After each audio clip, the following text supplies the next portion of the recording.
Welcome to Launching Video Games in Casinos, Gold Rush or Bust, question mark. I have a ton of data. I'm going to try to go through it super fast and then allow time for Q&A at the end. First off, a great question. Why me? Why am I here? Currently, I'm a Chief Marketing Officer at Gamblit Gaming. So essentially what we're doing is launching casual and arcade-style real money games into casinos on hardware we created. I'm a mega nerd. I graduated high school at 14. I've been in the industry basically my entire career. I've been lucky enough to be an internal external producer at Rockstar, EA, Activision, Scopely, etc. So I've been around forever. Most importantly, I sold move sheets for Mortal Kombat 2 and Street Fighter 2 when I was 12 at arcades to pay for my gaming habits. So it started very young. So a lot of people ask me, you know, why would you leave making these big console games and mobile games for the kind of boring world of casino? And the answer to that is multiple, but basically one of the big reasons is it's a massive, massive industry. So if you sort of look at all these fancy numbers and graphs, essentially what it tells you is that globally it's a $353 billion a year market, not even taking into account fantasy sports and online poker. So massive industry that dwarfs pretty much every other form of entertainment. The player demographic has been changing pretty rapidly over the last decade in casinos. So currently, if you look at the mainstream casino player, you know, it's going to be skewing a little bit more female. Players going to be 50, 65, right? Very different generation. And the new market of casino visitors is someone who's a lot younger, someone that tends to be much more of a mobile device-centric person, more of a gamer. And when you break down the casino visitation stats at pretty much every casino around the world, that primary demo of 21 to 49 is dramatically underserved by the gambling options that are on the floor today. So if you look at that little pie chart in the corner, that's really interesting because it's showing that of 21 to 34-year-olds, only 2% actually play slot machines, 2%. So obviously this is a huge problem that casinos are facing. These are a bunch of even more fancy graphs that show if you keep the current kind of trends projecting forward into the future, you see that this problem only gets worse. You know, for a long time, the slots companies were saying, oh, well, when people turn 40, they'll magically become slots players. I grew up with video games. I grew up playing all sorts of games. I'm never going to magically become a fan of slots. I'm going to want interactivity. I'm going to want skill. And so far, all of the numbers are showing this at a pretty fast clip. There's not any innovation that's coming currently from the slots companies, right? This is where sort of the opportunity for companies like Gamblit comes from. The #1 slot machine in Vegas, if you can guess, Ellen. So that kind of speaks to the audience that they're working with. Slot machines haven't really changed in the last 50 years. Screens have gotten bigger and bolder, and they have gotten some cool licenses like Walking Dead and Britney Spears and Bridesmaids, but they haven't really changed the core gameplay of just sitting there and hitting one button over and over. So casinos have innovated in terms of entertainment, right? If you look at the pool party picture there, if you actually zoom in really close, you can see like the rashes that are developing. They have the big crazy clubs. They have Cirque du Soleil. They have all sorts of awesome entertainment options, but of the 35% of 21 to 35-year-olds in the USA that do visit casinos, they're only 2% of them are playing slots. On the other hand, barcades that offer classic video games like Street Fighter, pinball, etc., are growing. They're opening locations all over the U.S. They've become very popular. Then arcade chains like Dave & Buster's, etc., are opening 3 to 4 locations a year. They offer games that you play for coupons, meaning gambling basically for all ages, and booze, and they're doing very well right now. So obviously there's a huge market. If you look at just land-based casinos versus mobile games, it's $159 billion versus $22 billion. So obviously a massive opportunity there. Nevada alone is getting about 42 million visitors to casinos per year. Slot machine revenue is down about 12.5% from 2007 to 2015, and that trend has been continuing recently. And casinos are looking for new content. content. You know, they're looking for new revenue streams. They're looking for new ways to monetize people that are already on their floor. One of the things that I do like about working with casinos versus my days in mobile, you don't really have to worry about user acquisition, right? Because casinos, in a large part, are really user acquisition companies. They're trying to get people in the door, and then they're working on retention 24/7 of keeping the people they got in there to stay there in their casino. So what about the pitfalls, right? What are the difficult things about you know, jumping into a new market and trying to bring arcade games onto the casino floor? We don't know what type of games will make it. So is it a runner? Is it a shooter? Is it a driving game? You know, we're trying to figure all those pieces out. What companies that are trying to make skill games will be successful? You know, there's a handful of us right now. We're all trying different things. I don't think anybody really knows who's going to be successful yet. If the slot companies ever do choose to come around, they're a force to be reckoned with, right? They're multi-billion-dollar companies that are established all over the world. They aren't showing any innovation now, but maybe they will in the future. It's a very expensive business to play in, so licensing fees per territory, meaning Nevada, California, Oklahoma, can be 6 figures. It's a very expensive space to play in. So all of that cash that I'm talking about is a little bit more difficult to get than you might assume. Thanks, Kitty. So what about content development, right? How is content development different for casinos? First off, those days of being used to 24-hour instant server-side updates that I was used to in mobile, not so much the case. It can be 2 to 4 months just to get a simple update of a weapon or even a color change onto the casino floor. Regulatory reviews can be pretty painful. You have to go through multiple stages, again, different regions. It's a whole different level of, you know, Xbox, TCRs, and TRCs that we've all dealt with. But when you're dealing with people's money in a region, it's that much harder. Regulated hardware can be very limiting. You can't just throw a nice new Asus PC on the floor. You have to go with a regulated, casino-approved, et cetera, industry machine. It's not going to have an NVIDIA 1080 in there. So it is not, unfortunately, as easy as just throwing out your own hardware and stuff. Every jurisdiction is different per country, per state. They all require different individual game reviews. So you can't just make one version of a game necessarily and launch all over the US. Sometimes you have to do different things for different regions and territories. One of the biggest questions I get, okay, so with skill gaming, can't someone who's really good at the game just sit there and just make it rain and just, you know, make a ton of cash? Well, that's part of the difficulty of what we do, right? With every game, we have to make it so that a normal non-gamer can come on the floor, can play the game, can have fun with it. And then someone who's played, for example, we have Jetpack Joyride, right? Someone who's played Jetpack Joyride for every day since it came out 7 years ago can't sit there and just earn money and put us out of business and make casinos hate us. So again, there's a lot of difficulties to getting that big billion-dollar stack of cash that's hanging out there for us. So what are we doing about it? The answer is a couple different things. So we first launched with our multiplayer gaming table. We wanted to launch with stuff that was easy, simple, social, fun to play, easy to pick up. So that table there on the slide, basically all the games that are on there are for 2 to 4 players. The Tri-Station we're launching this month throughout Vegas and then other territories.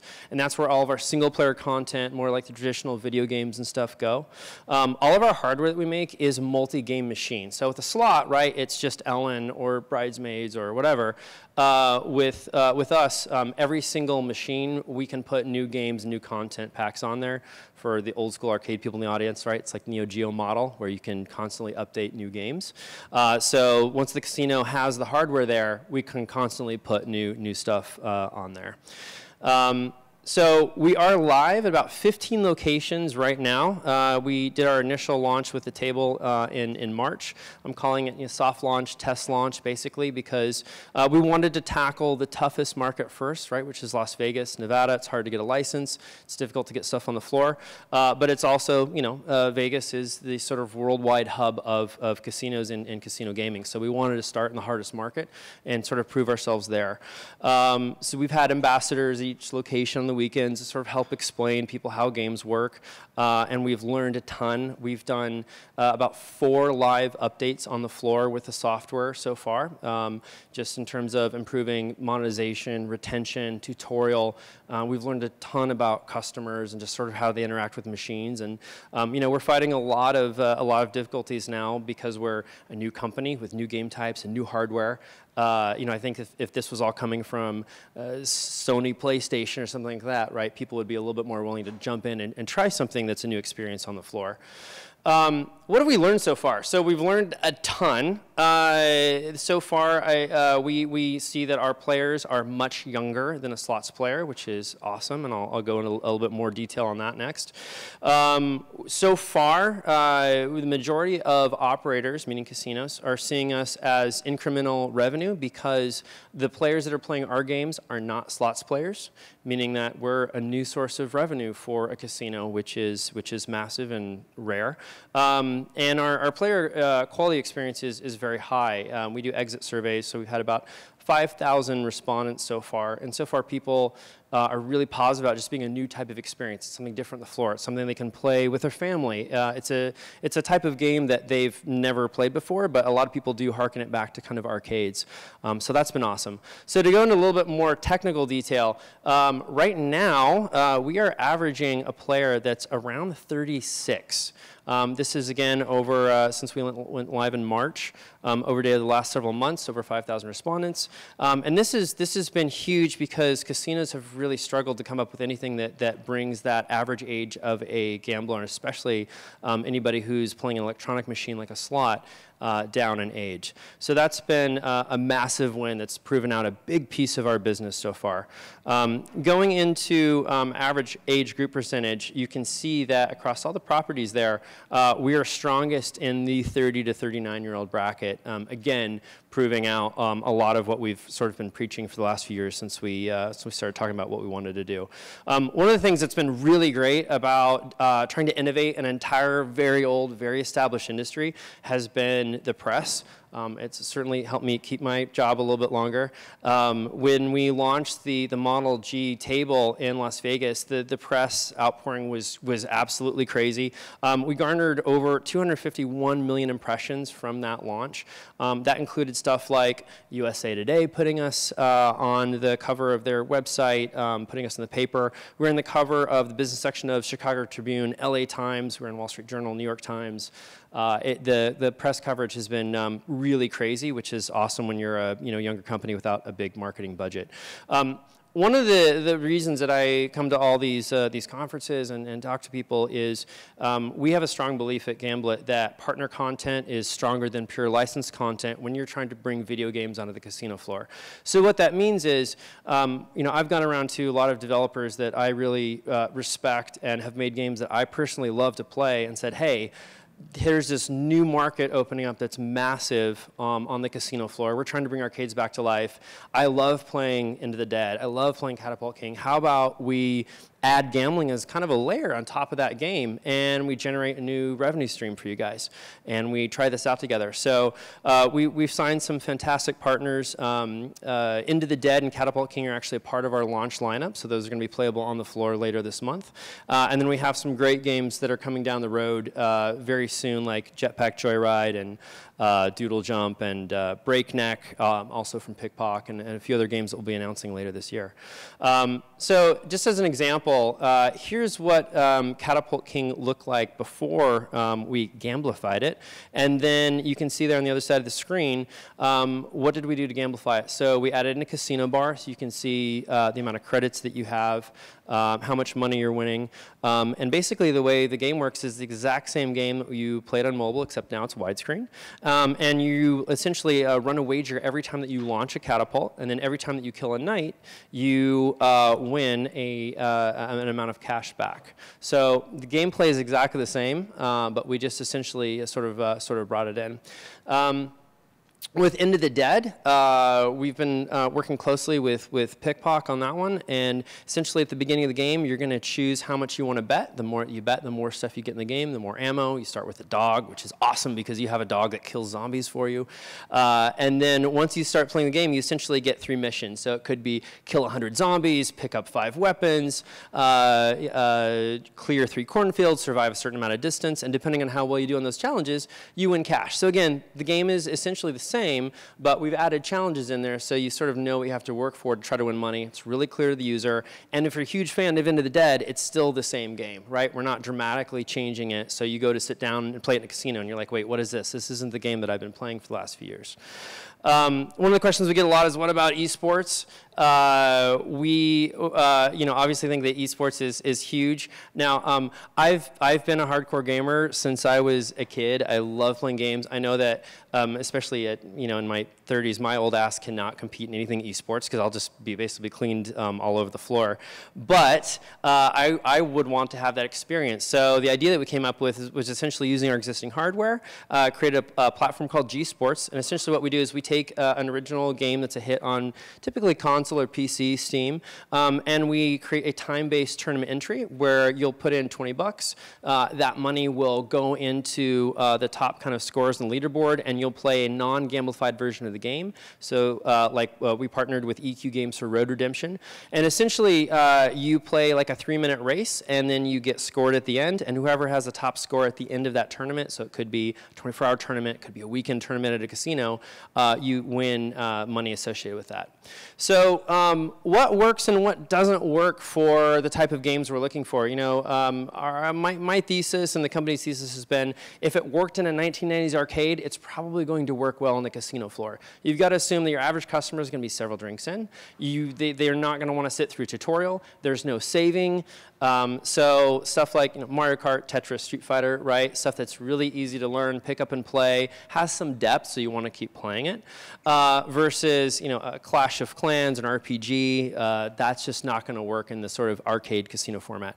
Maybe in a few years as things increase, but who knows? So really, at the end of the day, what are we trying to do? What are we aiming for? In a perfect world, I want to take those arcades that I spent my youth in with the nice environment of a casino floor, which I guess especially looking at these pictures, they both generally have awful carpeting. But bring in Street Fighter and Mario Kart and sort of combine those worlds, and then like Lakitu, sort of make it rain cash. So with that, I will open it up to Q&A and hopefully not look as confused as Mrs. Spears typically does when asked questions. So I do have a question because I started off in the casino gaming space, but I also worked for Williams Valley Midway, one of the largest arcade manufacturers. And back then, they wanted to do it. Do you feel that mobile helped make the time right for people to get so much interaction with games in general that they decided to go back and relive their youth? Or why is this happening now instead of during that time in the 90s when those games were popular? From my perspective, honestly, the reason that it's happened now is probably, I would say, a certain level of desperation from operators of saying, hey, we have all these 21 to 45-year-olds that are on our floor and they're coming here for the nightclubs and everything else, but we're losing money gambling. I don't know if anybody here goes to casinos a lot, but I remember going 15 years ago, and food was cheap and bottled water was cheap, and now those things are become very expensive, right? Because they're looking for all the possible ways they can to monetize. So I think the great thing is operators have been very supportive of us and other companies of trying out this new unproven company and unproven hardware and throwing it on the floor. They're giving us prime space. So for example, at Caesars, we are across from the entrance to Omnia. We're next to the Alto Bar. We're on the main walkway. At Planet Hollywood, we're in the main area called the Pleasure Pit. At MGM Grand, we're in 2 locations, and we're all on the main floor. So they're not hiding us in some test corner saying, oh, you're like the video game people, go try it over there. They're putting us in the main spot. So I think, honestly, due to revenue and wanting to monetize that audience, they're willing to try stuff that they haven't tried before. Question? Sure. You mentioned about Dave & Buster's earlier, and if you looked at Dave & Buster's probably 5 or 10 years ago, you'd see most of those video games and pinball machines and things like that. And then I think it was last year I walked into the Dave & Buster's, and it was a long time. and the whole floor was transformed, looked completely different.